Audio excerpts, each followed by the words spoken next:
안녕하십니까. 포항중앙침례교회 김종원 목사입니다. 여러분들과 함께 셀교회 토양 같이 함께 나누고 있죠. 세 번째 시간이 되었습니다. 자, 첫 번째 셀교회 토양 작업의 필수 여건, 첫 번째가 뭐라고 말씀을 드렸죠? 구원관이라고 말씀을 드렸습니다. 두 번째는요, 교회관이라고 말씀을 드렸죠. 세 번째 오늘 나누려고 합니다. 세 번째로 셀교회 토양 작업 중에 제일 중요한 것은요, 목자를 훈련하는 것이에요. 목자. 우리나라가 이제 이 소금 문화가 들어오면서 제일 안 좋은 영향을 받은 게 뭐가 있냐면요, 이 개인주의입니다. 이 개인주의가 사실은 우리를 다 버려놓았습니다. 미국 영화 보십시오. 항상 주인공이 나와가지고 모든 것을 다 해결합니다. 옛날에 서부 영화 보시면요, 클린트 이스트우드의 황야의 무법자나 게리 쿠퍼의 하이눈, 오케이 목장의 결투, 이런 주인공들 보면요, 다 홀로 나옵니다. 아이러니한 건요, 악당들은 다 공동체 생활해요. 주인공은 혼자서, 정말 혼자서 모든 것을 해결해 나가는데요, 악당들은 떼거지로 몰려다니면서 같이 먹고 같이 자고 같이 쓰면서 정말 공동체 생활을 하는 걸 볼 수가 있죠. 자, 이때 보면은 항상 그렇죠. 주인공이 짠 나타나서 폼을 잡고 문제를 해결하는데 자기 혼자서 다 합니다. 이 주인공들은 항상 이렇게 특유의 배경음악이 딱 흐르면 그 총실력으로 문제를 다 해결하는데요. 사실 영화를 보게 되면 관계 형성 능력은 빵점이에요. 공동체 정신도 없죠. 그런데 이 주인공은 오만 폼 다 잡고 떼거리로 몰려드는 적들을 퇴치하고 그냥 혼자서 석양 속으로 사라집니다. 미국 영화가 보통 이런 어떤 그 포맷으로 되어 있는 것 같아요. 이게 뭐냐면 미국식 개인주의의 사고방식이 그 틀이기 때문에 그렇습니다. 이 개인주의는 미국의 역사와도 깊은 관계가 있습니다. 이 서부시대 때 미국 사람들이 그랬잖아요. 항상 이 마차 타고 이동 문화였거든요. 그러니까 포장마차로 집 삼아 이동하며 움직이는데, 그러다가 인디언의 습격을 받게 되면 가족이 흩어지기도 하고, 또 엄마 아빠가 죽으면 이 애가 가장이 되어서 움직이는 거예요.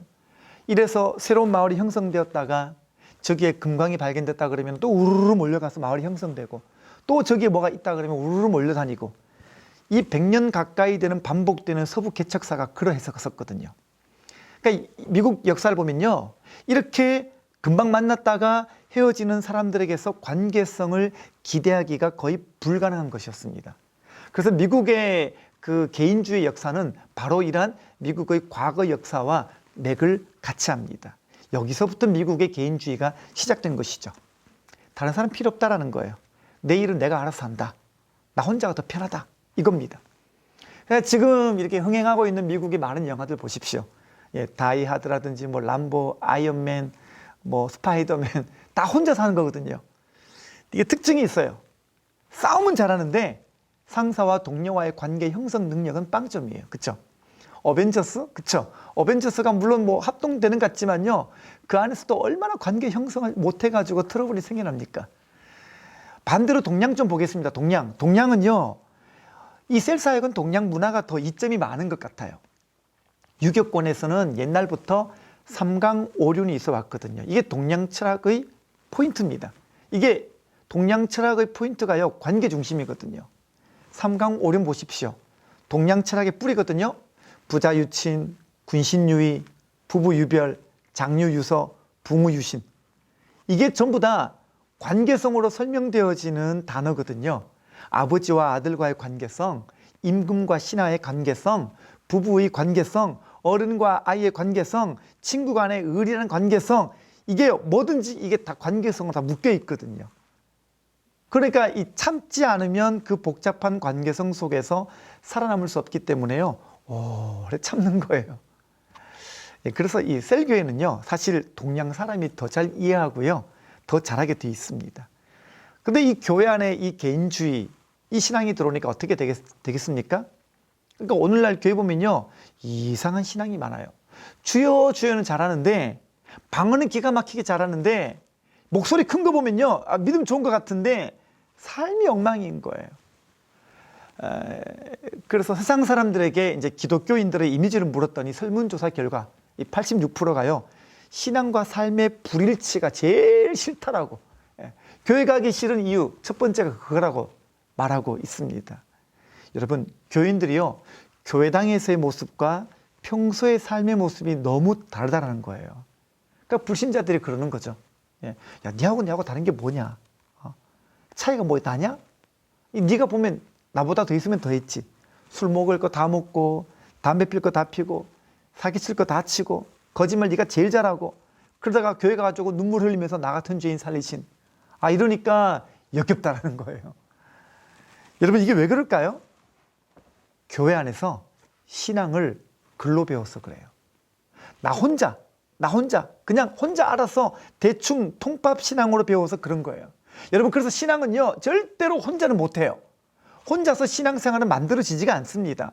복음의 원리 자체가 그렇습니다만요, 혼자서는 성장할 수가 없어요. 예. 그러니까 자기가 알아서 신앙생활 한다라는 건요, 그거는요, 대견한 게 아니에요. 그 정말 놀라운 게 아니고요, 그거는 불쌍한 거예요. 예수님이 그랬거든요. 마태복음 9장 36절부터 38절에서 예수님이 이렇게 말씀하십니다. 무리를 보시고 불쌍히 여기시니 이는 그들이 목자 없는 양과 같이 고생하며 기진함이라. 이에 제자들에게 이르시되 추수할 것은 많되 일꾼이 적으니 그러므로 추수하는 주인에게 청하여 추수할 일꾼들을 보내주소서 하라 하시니라 라고 말씀하십니다. 혼자서도 잘해요. 네. 여러분, 이런 사람 보면요, 주님이 이야, 너 대견하다, 너 정말 잘났다, 이렇게 감탄하시는 게 아니라, 여러분, 주님 마음은요, 이런 사람 보시면 그냥 안타까운 거예요. 불쌍한 거예요. 예. 그러니까 주님께서 이런 개인주의적인 사고방식과 나홀로 신앙으로 견디다 못해 쓰러지는 사람들에게 교회로 들어가라고 그렇게 지시를 내리시는 것입니다. 그게 뭡니까? 37절, 38절입니다. 이에 제자들에게 이르시되 추수할 것은 많되 일꾼이 적으니 그러므로 추수하는 주인에게 청하여 추수할 일꾼들을 보내주소서 하라 하시니라 라고 했거든요.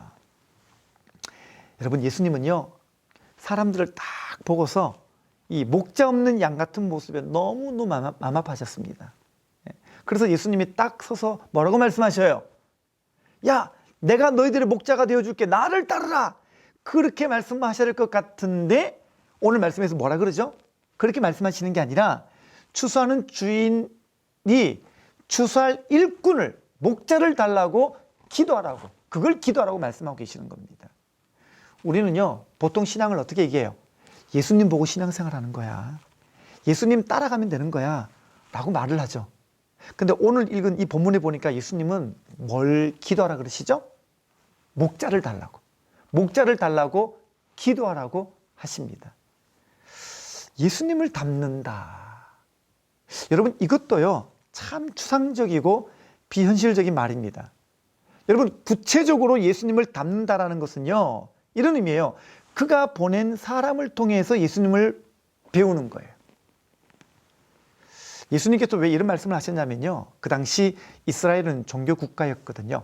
그 거대한 외형 자체가 국가적인 종교 시스템이다 보니까 이보다 나은 국가가 그 당시 있을 수가 없었습니다. 근데 그들의 삶에서 종교 지도자는 있는데요, 목자가 없는 거예요. 그들의 삶에서 직접적으로 관계성을 맺을 수 있는 목자가 없어요. 전부 다 지도자, 교육자, 이게 있는 거예요. 이게 누구예요? 바리새인과 서기관들이거든요. 근데 주님은 아셨어요. 이 백성들에게 필요한 거는요, 지도자가 필요한 게 아니라 목자가 필요하다는 것을 아셨어요. 왜 그럴까요?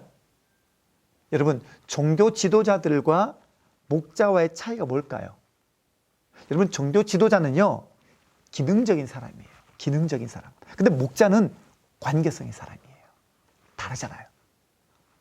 여러분, 우리가 이제 관계성 이 말 많이 하잖아요. 예. 근데 우리가 얼만큼 지나야, 또 얼만큼 시간이 지나야 그 관계가 맺어지는 걸까요? 답이 뭘까요? 예, 답은 이거예요. 책임지는 관계성이 될 때, 그때 그게 관계가 된 거예요. 제 아들 이름이 이제 준수입니다. 제가 이제 우리 아들 준수를 책임지는 아빠입니다. 자, 그러니까 뭘 해요? 그 녀석이 싫어하는 소리도 하고요, 또 야단도 치고 혼도 냅니다. 이게 뭐냐면 이게 사랑하는 거예요. 근데 제가 책임지지도 않는 제가 옆집 애를 데리고 제가 야단치거나 혼내지는 않죠. 제가 그 애한테는 싫은 소리를 할 이유가 없는 거죠. 왜요? 그렇죠? 제가 그 애는요, 사랑하는 관계도 아니고 책임지는 관계도 아니거든요. 이해가 되시죠? 그러니까 교회 안에도요, 목자와 관계가 안 된 사람들이 있어요.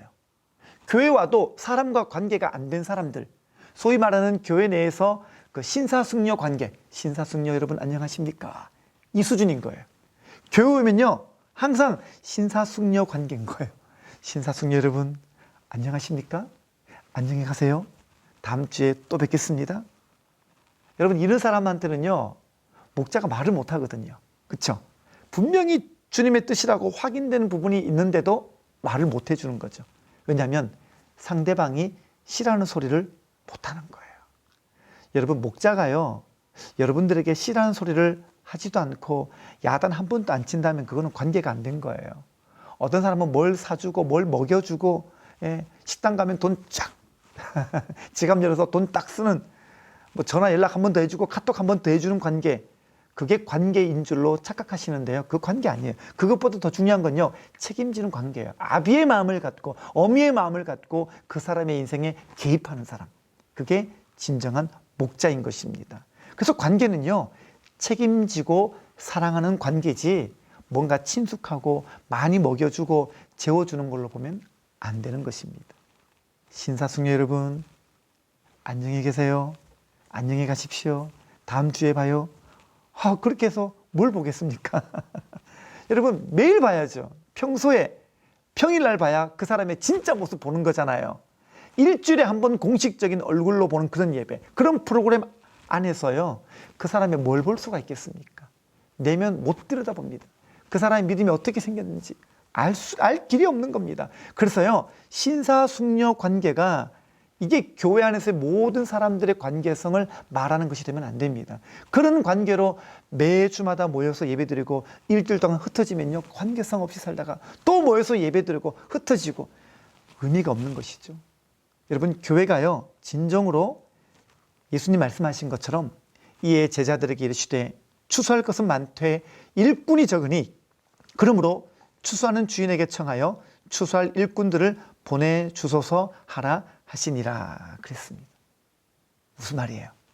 여러분, 교회는요, 추수할 일꾼이 많아야 됩니다.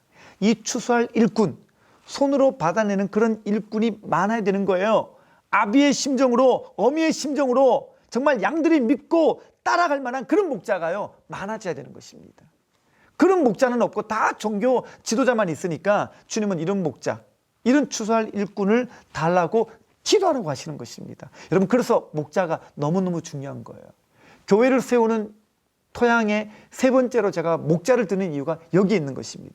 이런 목자가 없으면요, 교회가 만들어질 수가 없는 것입니다. 그래서 사도행전 1장 보십시오. 사도행전 1장 보면은 교회의 서막이 열리는, 교회의 시작을 알리는 본문입니다만요, 주님은 그 전에 요한복음 21장에서 교회가 태어나기 전에 아주 중요한 물밑 작업을 하나 하십니다. 그게 뭐예요? 부활하신 이후 이 베드로에게 나타나서 뭐라고 말씀하시죠? 요한의 아들 시몬아, 내가 나를 사랑하느냐? 내 어린 양을 먹이라. 잘 보세요. 여기 보면요, 주님은 목자를 먼저 세우시고 그리고 사도행전에 오셔서 교회를 세우시는 거예요. 그런 의미에서 교회라는 구체적인 형태는요, 사도행전에서 시작되었지만 주님은 이미 그 전부터 교회에 목자들을 세우는 작업을 먼저 하고 계셨다라는 것입니다. 이게요, 주님 보실 때 그러신 거예요. 어린아이가 태어나는데 버려지는 자가 너무 많은 거예요. 여러분 보세요. 복음으로 태어나면 뭐예요? 그 태어난 어린아이 같은 자들을 제대로 양육해 주는 자가 없는데요. 그래서 아프리카 속담에 한 아이를 키우는데 한 마을이 필요하다, 이런 말이 있습니다. 물론 아프리카 속담이긴 하지만요, 영적으로도 큰 교훈이 있습니다. 여러분, 구원받은 한 영혼이 자라나는 데는요, 교회가 필요합니다. 혼자서는 안 돼요. 혼자서는 안 됩니다. 여러분, 아이도 태어나면은 곁에서 받아서 먼저 초유 먹이고 곁에서 붙어서 늘 안아주고 재워주고 덮어주는 게 필요합니다. 여러분, 그래서 이렇게 아이도 태어나자마자 책임지는 부모가 붙어서 돌봐주고 양육하고 있는데, 여러분, 오늘날의 교회는요, 그냥 태어나면 버려둬요. 네 신앙 네가 알아서 하는 거야. 내버려둡니다. 알아서 뭐 믿겠지 뭐. 버려두는 거예요. 이게 지금 한국교회 상황인 거예요. 여러분, 그래서 주님께서 이런 교회를 보시면서 안타까워하시는 거예요. 불쌍히 여기는 거예요. 이게 주님 마음에는 그게 너무 눈물나게 답답하신 거예요. 태어났는데 양육받지 못해 죽어가는 자들, 태어났는데 돌봄받지 못해서 아파하는 자들. 그래서 주님은 책임지는 사람, 섬기는 사람, 양육하는 사람을 교회가 생겨나기 전에 이렇게 먼저 세워주시는 것입니다. 데살로니가전서 2장 7절부터 8절에 보게 되면 바울이 이렇게 말합니다. 제가 읽어드릴게요. 우리는 그리스도의 사도로서 마땅히 권위를 주장할 수 있으나 도리어 너희 가운데서 유순한 자가 되어 유모가 자기 자녀를 기름과 같이 하였으니 우리가 이같이 너희를 사모하여 하나님의 복음뿐 아니라 우리의 목숨까지도 너희에게 주기를 기뻐함은 너희가 우리의 사랑하는 자 됨이라 그랬습니다. 자, 여기 보십시오. 지금 바울이 이렇게 말하죠. 유모가 자기 자녀를 기름같이, 유모가 자기 자녀를 기름같이. 더 쉽게 말하면요, 어머니의 심정과 아버지의 심정으로 영혼을 섬겼다라는 것입니다. 저희 교회에 73명의 목자들이 있습니다. 다 어머니의 심정과 아비의 심정으로 영혼들을 섬기고 있습니다. 네. 그렇게 한 영혼 한 영혼, 네. 하루 24시간이 없어요. 새벽에도 전화 오면 받아줘야 되고요. 한밤중에도 병원에 입원했다 그러면요, 달려가기도 하고요. 그런 목자들, 그렇게 복음 전하고 한 사람 한 사람이 예수 그리스도께 붙어가는 교회로 만들기 위해서 수고하고 애쓰는 목자가 73명이 있습니다. 어디서 불러온 거 아니에요. 우리 몸에서 익은 열매들인 것입니다. 고린도전서를 보게 되면요, 이런 아비의 심정으로 영혼을 섬기는 목자의 명단이 나오죠. 고린도전서 16장 17절 제가 읽어드리겠습니다. 내가 스데바나와 부드나도와 아가이고가 온 것을 기뻐하노니 그들이 너희의 부족한 것을 채웠음이라, 이렇게 말합니다. 지금 여기 보게 되면 스데바나, 부드나도, 아가이고, 이런 사람들이 바로 고린도 교회의 중요한 목자 멤버들이었습니다. 좀 이름이 생소하죠? 많이 들어본 이름은 아니죠? 근데 이들이요, 고린도 교회의 아주 든든한 목자들이었습니다. 근데 이제 이 성경을 보면요, 이 사람들의 몇 가지 특징이 있어요. 첫 번째는 뭐냐면요, 이 사람들은 성도들을 섬기기로 작정한 사람들이에요. 성도들을 섬기기로 작정한 사람들. 그래서 자기들의 집과 가정을 열어 섬긴 자들이었습니다. 집으로 사람들을 초청해서 식사를 함께 나누고 주님을 경험한 축복들을 나누고 함께 기도하는 사람들이었습니다. 두 번째로 이 사람들은요, 부족한 것을 채워줌으로 지체들의 마음을 시원케 해주는 사람들이었습니다. 신앙과 사역의 초점이요, 자기 중심이 아니에요. 나를 위해 사는 게 아니라 주님의 마음으로 다른 사람들을 돌보는 자들이었어요. 살피는 자들이었어요. 물론 자신도 부족하고 또한 다 채워줄 수는 없지만 이 부족함을 채워주기 위해서, 지체들의 부족함을 채워주기 위해서 먼저 지체들의 마음을 먼저 살피는 자였다라는 것이죠. 세 번째로 이 사람들은요, 교회에서 익은 열매들입니다. 다른 곳에서 익은 열매를 따다가 교회에서 익은 열매라고 포장하지 않았어요. 교회에서 꽃 피우고 익었기 때문에 누구보다도 교회를 사랑하는 자들입니다. 저희 교회도 목자들은 다 이렇게 만들어집니다.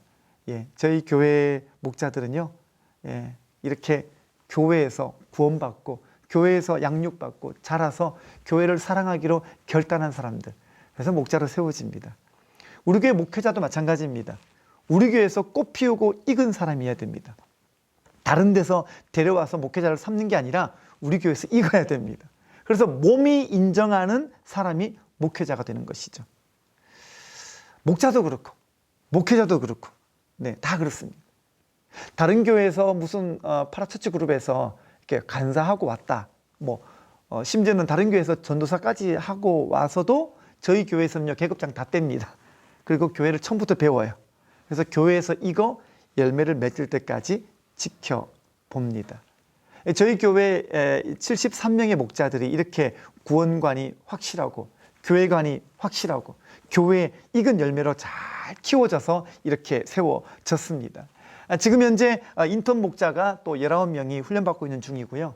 저는 또 청년 담당 목회자이기 때문에 저는 교회에서 청년 남자 목자 6명과 함께 모임을 갖고 또 그들을 훈련시키고 있습니다. 매주 목요일 저녁 8시부터 한밤 12시까지 이렇게 삶을 나누고 목장에 대한 고민들을 함께 나누는 리더 모임을 하고 있습니다. 또한 청년 예비 리더 모임도 제가 하고 있는데요. 지금은 제가 남자 예비 리더를 4명을 따로 이제 여수아 모임이라고 해서 예비 리더로 훈련시키는 일을 같이 하고 있습니다. 일단 저희 청년 남자 목장을 좀 소개하고 오늘 좀 마치도록 하겠습니다. 저희 청년 남자 목장은요, 첫 번째로는요, 130목장에 장민기 형제가 맡고 있는 목장이 있습니다. 지금 12명 정도로 구성되어 있는데요. 이 형제는 제가 아까 그 말한 여수아 모임 1기 출신입니다.